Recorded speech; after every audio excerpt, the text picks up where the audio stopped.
Hello, my name is Tolg, and I exist, therefore I think too much.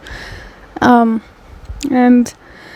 apparently, with the holidays coming up, I feel too much. So, this is a rant. But I'm starting it with a poem by Emily Dickinson, and it is Divinest Sense. Much madness is divinest sense to a discerning eye. Much sense, the starkest madness. 'Tis the majority in this, as all prevails. Assent, and you are sane. Demure, you're straightway dangerous, and handled with a chain. So, the reason I decided to quote that poem, if you, at any point in time, have suffered either social abuses or whatever other kind of abuses exist, it is rare that you don't try to adapt. And the adaptation to what's happening depends on the subjectivity of the person as well as the situation. I think also, as well, the length of time in which you're suffering these abuses. And how many sources. So when I was younger, I had a higher voice, a higher pitched voice. And I was a soprano in chorus. At one time, my chorus teacher, she took me aside almost, or just pointed me out and said, "What's the highest note you can reach?" And I said, "Are you sure?" And she goes, "Yes, do it." And I said, "Are you really sure you want that?" And she goes, "Yes, I want to hear it." And so I went for the highest note and held it until she told me to stop. And she goes, "Okay, you can stop that." And I said, "Okie dokie." I used to get into, I don't know if I got into them. Arguments happened. And if you're small like I am, and now I'm 5'2", but in high school I was a hell of a lot shorter, with a soprano voice, it's hard to hold any ground. And then high school as well, you're not going to be well educated when you're a fucking freshman. So, although I guess I did have friends that were far more educated and knowledgeable than myself, but not when arguing someone who's 40 years your senior, or 4 years your senior. So being made an example of in regards to how unintelligible any argument you get into, and then as well, the ground you hold is represented physically by someone who is shorter than everybody and has a higher pitched voice than everybody. It is so easy to get bulldozed. And you find this in politics. Hillary Clinton took 3 months to learn how to perform a handshake so that she could be perceived as professional. I forget her name, but there's a lady over in Europe who is well hated. Margaret Thatcher. And you can watch throughout Thatcher's career, when she starts in politics to when she ends, how she is pointedly lowering her voice and her tones. And you have to do a certain thing to your vocal cords that, I don't know how to say it, kind of scars them to lower your vocal cords. Lower your tone. So I learned, if I'm going to get into an argument, I'll scream. Because screaming scars your vocal cords so that your tone becomes lower. And if I scream, I'm not going to get backed into a corner, even if what I say is unintelligible. So that began like a few years of screaming when I felt backed into a corner. And after that scenario, going into romantic relationships and being bulldozed with size especially,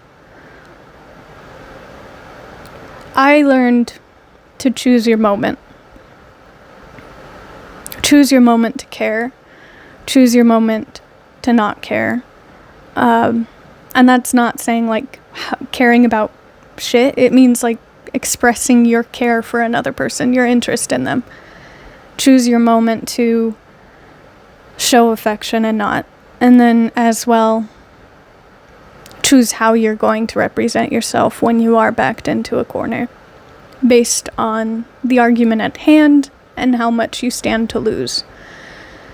Whether you want to be portrayed as soft or not soft. And after 10 years of surviving, all that I have is my voice. I say I'm a Chihuahua. I don't have physical stamina. If I do, I don't test it. What I do have and how I was able to scare people is by raising my voice and lowering my vocal cord, my tone. And it gets anyone and everyone to back down. But I don't want to keep surviving. I want to live, and I want to live well. But I feel like the only way for my person, a 5'2" short woman, to be heard, understood, appreciated, and granted an ounce of respect is to continue surviving. But immediately afterwards, I will be perceived as crazy. So what I demand to know in all of these situations where that is the immediate takeaway is, did I sound crazy or did I say something incorrect? Because I know I sound crazy. That's what it took to stay alive half the time. And I don't mean like my life was challenged. I mean my quality of life was. And if I wanted to maintain that, I needed to be left alone. Bare minimum.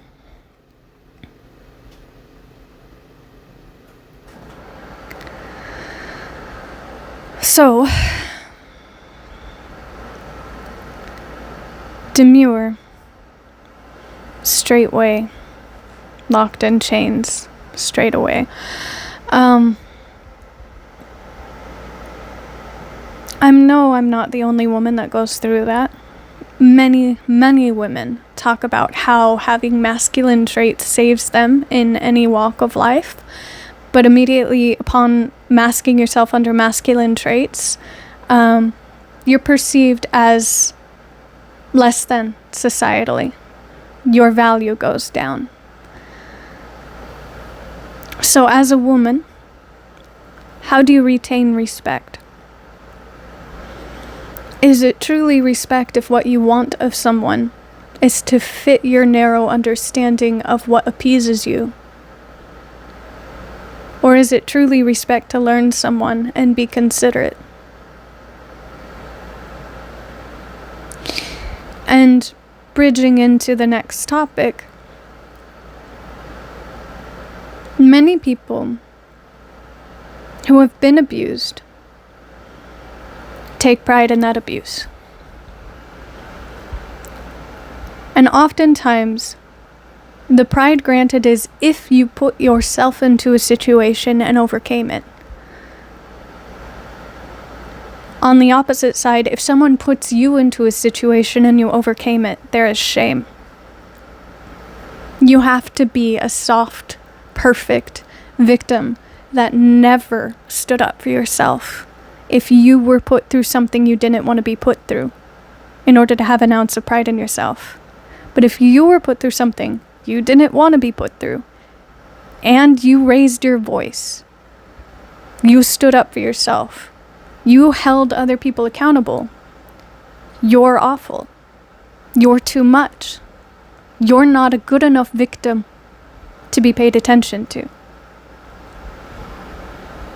And you see that large scale as well with wars, with genocide. If people fight back, they're not the perfect victim anymore. Because they raised a hand.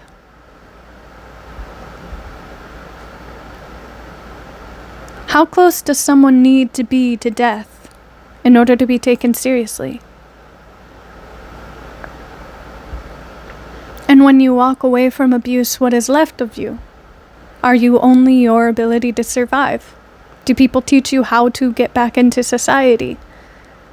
And beyond being taught how to blend back into society, after everything you've learned, you can't whitewash your experiences.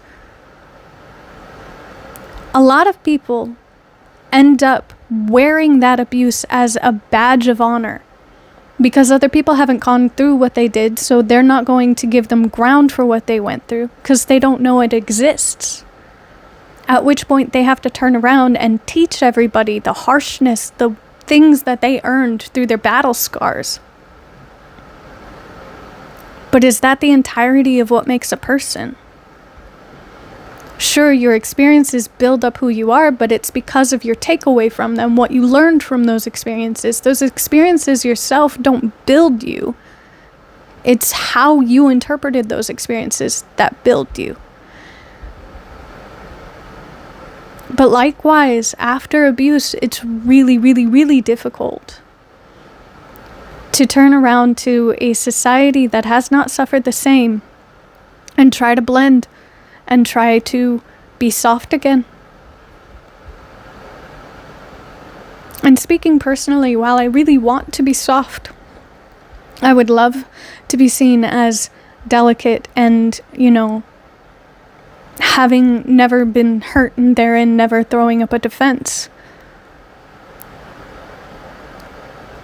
I now know too much.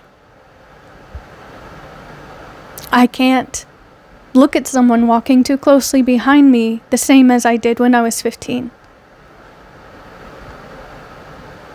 I can't see certain warning signs and ignore them anymore. I'd love to be soft, but when I see certain patterns in people, I am very, very wary and apt to go back into survival mode to protect myself from falling further. There was one day in an airport, so it wasn't anything serious. But I was with my mom and my uncle, and my mom brought up, there can't be anything lower than rock bottom. And my uncle and I hadn't, been discussing anything prior to this that serious, but we both simultaneously said, there is always somewhere lower. There is always somewhere lower. And I'd love to go back to living. I'd love to go back to being soft, but I'd love for people to leave me alone and to let me be. I'd love for people to see the femininity in me and respect it without needing me to lower my tone and raise my voice in order to be heard and understood.